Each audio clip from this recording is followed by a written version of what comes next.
Hi, I'm Jay. Thank you so much for coming back to Ink TV, joining us on our season finale.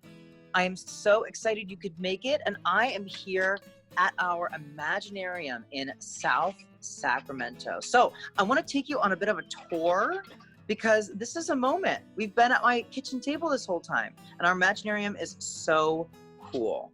All right, so this is our Imaginarium. It is an incredible space where we write together. We're getting set up for summer camp.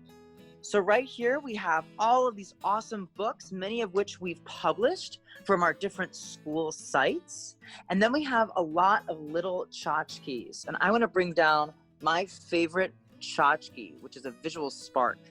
This is a Dia de los Muertos doll, and I love it so much. She is fantastic, and she is decked out in her fanciest clothing. She's a little bit shy, so she's not speaking right now.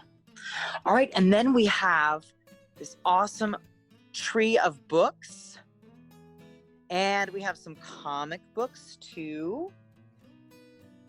We have a wall of inspirational quotes right here. Some more things to inspire us. This is a corner where we normally have typewriters, but we wanted to be careful and make sure that people don't touch things and then maybe get sick, so we've moved them for now. I love this sailboat so much. And look, the shelves are made out of books too. Oh, there's a boat in this bottle. Someone made that using just tweezers. That is incredible. And then I have a friend right here. He's also feeling a little bit shy. He didn't know he was going to be filmed today. He's used to just kind of staying in the corner and chilling out. But if you look really closely, he's made of books. His beard is made of pages from a book. His mustache and his hair, even the bridge of his nose is made out of the spine of a book. All right, we're going to say goodbye and leave him alone for now. And moving along over, this is our little studio space. And I'm so excited. You know what? I think Dorothy is about to call me and join me to film our episode. Well, I'm so excited you could join us for our season 1 finale. And I do hope, if you haven't watched our past episodes, that you go on back and watch all of them. Have a great rest of your day. Go ahead and watch the next part, and I'll see you soon.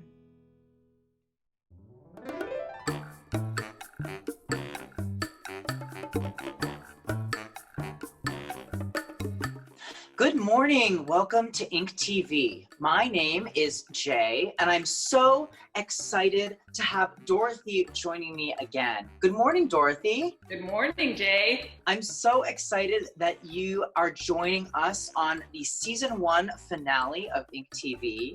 All right, first, let's get to our very first segment. It's time for Wordy Wisdom. What are flashbacks? They're interruptions that writers use to give the reader more information about a character's past, such as dream sequences and memories.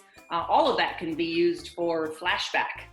If you have a favorite character in a book or movie or comic, I'm sure they have a backstory that was likely revealed through flashbacks throughout the story, such as what made Superman Superman, or favorite character that you have. Flashbacks are an important part of developing that character and making us care about them. So we're going to do a little exercise where Jay and I are going to each write a flashback to share with one another and you. It's going to take about 3 minutes. And while we do that, why don't you at home get your pen, pencil, computer, notebook, paper, whatever you want, and write your own flashback. Could be a memory, could be a dream sequence, real or imagined, anything you like. All right, 3 minutes.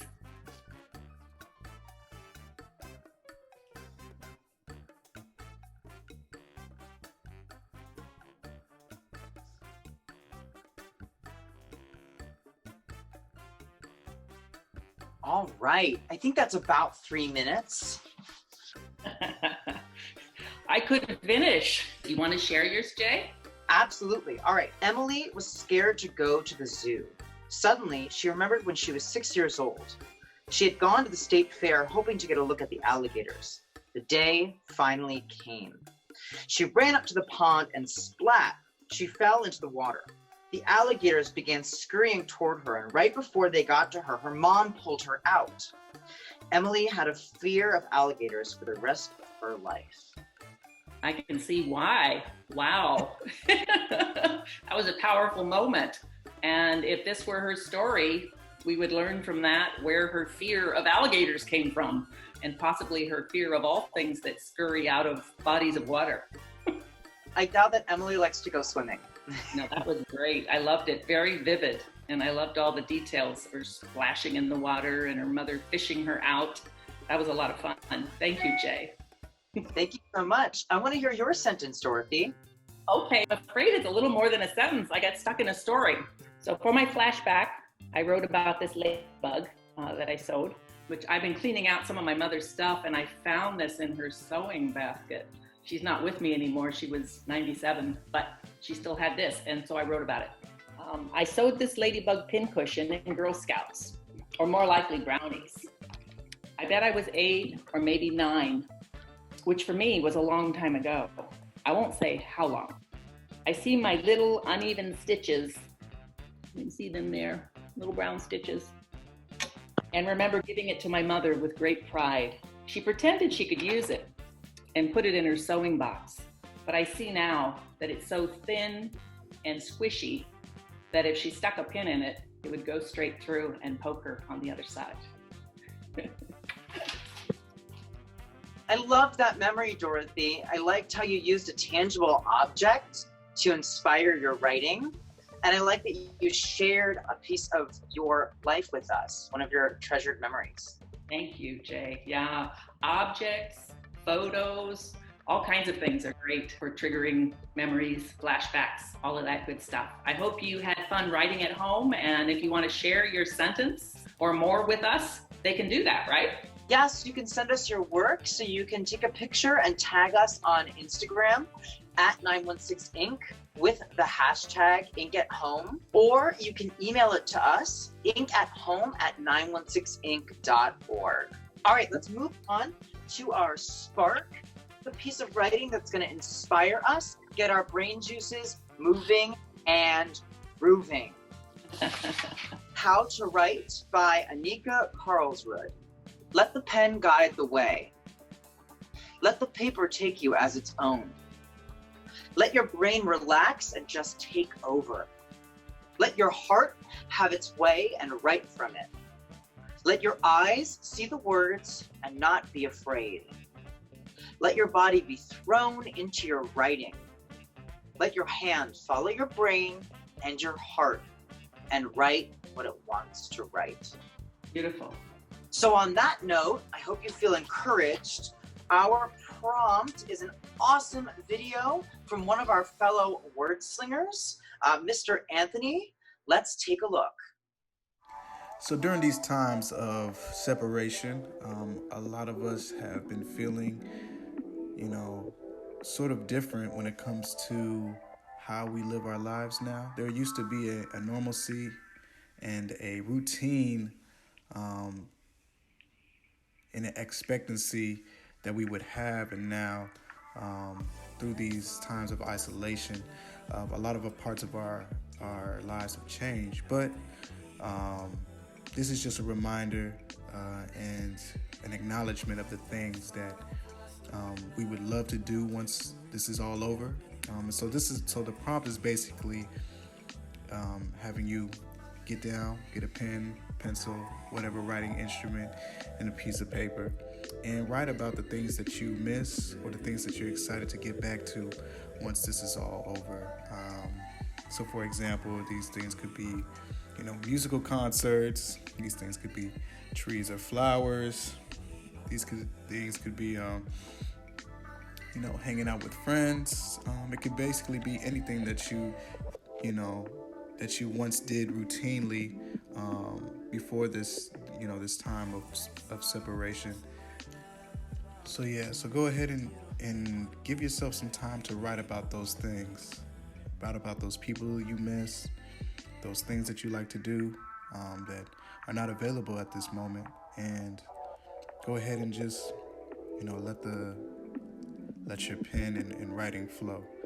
Um, and this is a letter of acknowledgement to the things that we've missed. Love the way Mr. Anthony edited that video and how it was kind of a point of view, almost like we were playing a video game. And he also has a really soothing voice, so I felt inspired to write. Dorothy, what is our prompt today to give us a reminder? Yeah, here's our prompt. It's called Things You Miss. Write about a person, place, or thing that you miss. Maybe it's a different city or a relative or something else. Write down the first 3 things that come to your mind, then pick one to write about and go. Yeah, we're gonna write alongside you, so grab your piece of paper, your pen, pencil, or your favorite device to write on, and we're gonna write for 7 minutes, starting now. Let's go.